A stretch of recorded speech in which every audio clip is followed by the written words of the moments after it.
What is up, guys? So very recently I was shown this DPM chart, which is for the KMS Destiny patch, and this was interesting to me because I'd recently done a tier list on stream. That tier list is coming out soon to YouTube, by the way, so look forward to that. But it got me thinking because I think a lot of us, especially more experienced players, know to be wary of DPM charts. They're fun to look at, but they don't really give an accurate picture on how well classes are actually performing. And so I hope some new player doesn't go making a main based off these. That being said, there's still some merit in these numbers, and so I'm going to go over how I would read a DPM chart. So first of all, you can see that we have three charts here. One for general DPM, which basically calculates how much damage a class would do if they could unload all of their damage perfectly all the time. So obviously a very idealized chart, which makes it very inaccurate in some cases.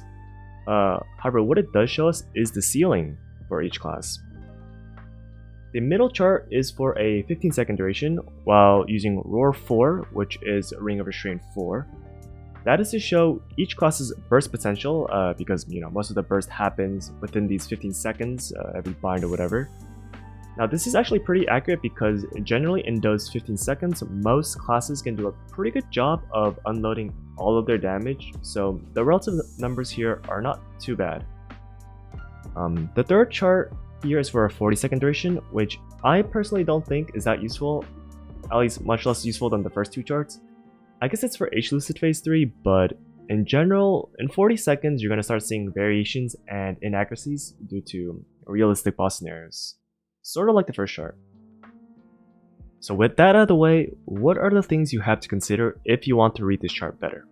The first, and this is for GMS, is to consider how much of an impact does a zero attack speed have on your class.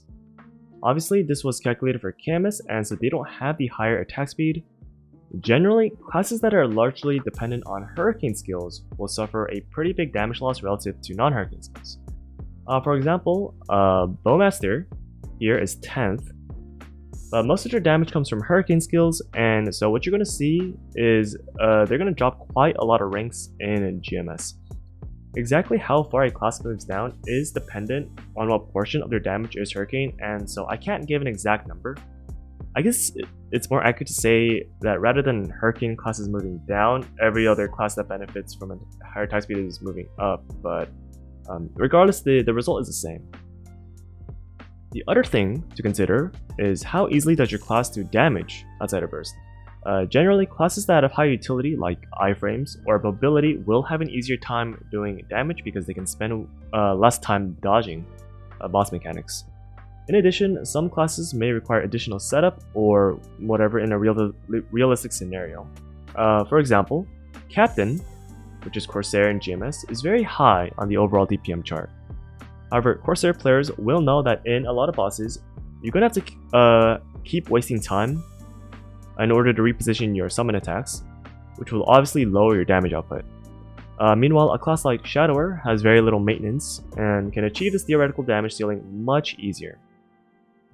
In addition, you might have a scenario like Ice Lightning, where their Bolt Barrage, which does a pretty good chunk of damage, will only do the max damage when the boss is against a wall.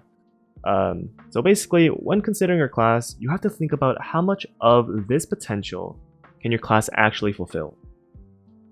Now with those major considerations out of the way, most players probably want a single number on where their class is in the overall meta. So this isn't an exact science because every class has their own situation, but I would take the two numbers of my class from the first and second chart and just average it.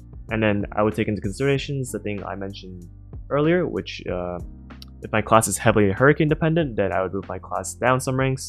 If my class has some difficulty sustaining its damage output, then I would also move it down. So just a couple quick examples. Shadower is 6th on the general DPM chart and 18th on the burst chart. So averaging that out would put Shadower somewhere in the 10 to 15 range. A majority of Shadower's damage does get affected by attack speed, and Shadower has a very easy time sustaining damage, so if I had to pin an actual rank on Shadower, it would probably be around 10th, which isn't too far off from its rank here. The other example I'll do is Captain. which is Corsair. Now, I mentioned earlier that Corsairs do have a fairly difficult time keeping up with this theoretical ceiling. Especially in a boss that moves around a ton, you're going to have to keep replacing your markdown, which is a pretty hefty damage loss.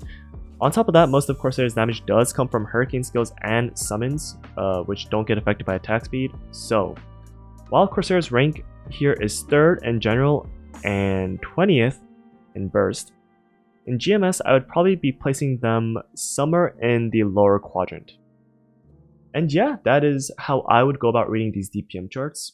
Other people probably do their own thing, but this is how I do it to get a sense of things. Again, like, DPM charts aren't really that important, just play what you want. But again, I will be releasing a tier list on what classes I think are actually the best and worst, just for fun. So subscribe if you want to know when that comes out. And yeah, thanks for watching.